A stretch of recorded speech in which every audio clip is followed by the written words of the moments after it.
Bodo Kachari welfare autonomous council আৰু UBPOৰ বিজেপিলৈ পূৰ্ণ সমৰ্থন। নগাঁও জিলাৰ ধূপগুৰি কছাৰী গাঁও নাট্য মঞ্চত বুধবাৰে Bodo Kachari welfare autonomous council আৰু UBPO যৌথ উদ্যোগত এখন সভা অনুষ্ঠিত হয়। UBPO নগাঁও জিলা সমিতিৰ সভাপতি ঘনকান্ত মহিলাৰ সভাপতিত্বত অনুষ্ঠিত সভাত UBPO সাধাৰণ সম্পাদক পীতাম্বৰ বসুমতাৰীয়ে কয় যে বিজেপি চৰকাৰে Arunodoi, ration card, Ayushman card থকা সকলোকে অৰুণোদয় আঁচনি, মহিলা গোটসমূহক 1 লাখ টকাকৈ দি বিভিন্ন আঁচনিৰ বিষয়ে উল্লেখ কৰে।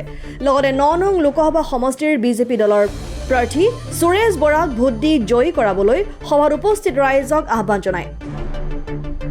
সভাত UBPOৰ উপসভাপতি ললিত ব্ৰহ্ম, বড়ো কছাৰী ৱেলফেয়াৰ অট'নমাছ কাউন্সিলৰ deputy CM Romeo' P. Narzary, EM Pradip Swargiary, Mathura Basumatary, Binod Basumatary আৰু BKWOSW শুক্লেশ্বৰ গয়াৰী আদি কেইবাগৰাকী বিষয়ববীয়াই সভাত উপস্থিত থাকি বিজেপি চৰকাৰে হাতত লোৱা বিভিন্ন আঁচনিসমূহৰ বিষয়ে উল্লেখ কৰে আৰু নগাঁও লোকসভা সমষ্টিৰ বিজেপিৰ প্ৰাৰ্থী সুৰেশ বৰাক ভোট দি জয়ী কৰাবলৈ আহ্বান জনায়।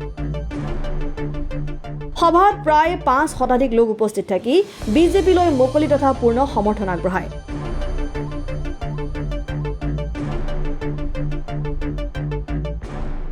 নগাঁও জিলা সমিতিৰ দ্বাৰা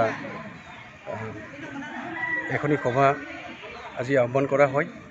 এই সভাত উপস্থিত থাকে আমাৰ কেন্দ্ৰীয় সমিতিৰ সাধাৰণ সম্পাদক প্ৰমুখ্যে উপসভাপতি আৰু বড়ো কছাৰী ৱেলফেয়াৰ অট'নমাছ কাউন্সিলৰ ডেপুটি CM আৰু EM মহোদয়সকল।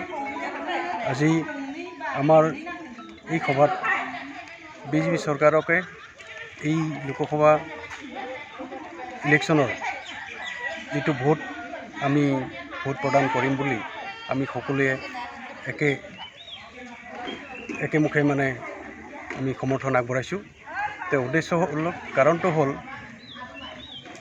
আমাৰ বড়ো কছাৰী ৱেলফেয়াৰ অট'নমাছ কাউন্সিলটো যোৱা সৰ্বানন্দ সোণোৱাল ডাঙৰীয়াৰ মুখ্যমন্ত্ৰীত্বত সেই চৰকাৰখনতে আমি কাউন্সিলটো পাবলৈ সক্ষম হৈছিলোঁ। সেয়ে আমি আমাৰ কেন্দ্ৰীয় সমিতি তথা আমাৰ বড়ো কছাৰী ৱেলফেয়াৰ অট'নমাছ কাউন্সিলৰ ইণ্টাৰিম বডি চৰকাৰখনে আমি একেলগে আমি বিজেপি চৰকাৰক সমৰ্থন জনাবলৈ আমি সিদ্ধান্ত গ্ৰহণ কৰিলোঁ।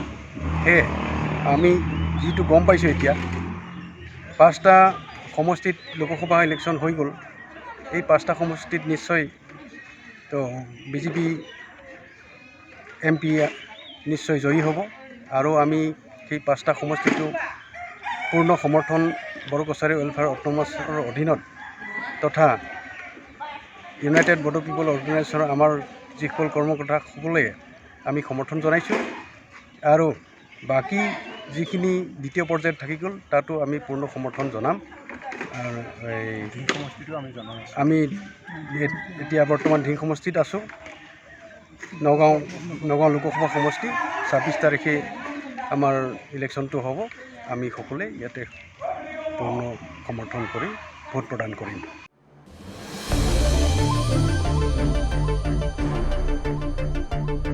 নগাঁৱৰ পৰা বিভূতি বৰাৰ ৰিপৰ্ট, ডেমক্ৰেটিক আছাম।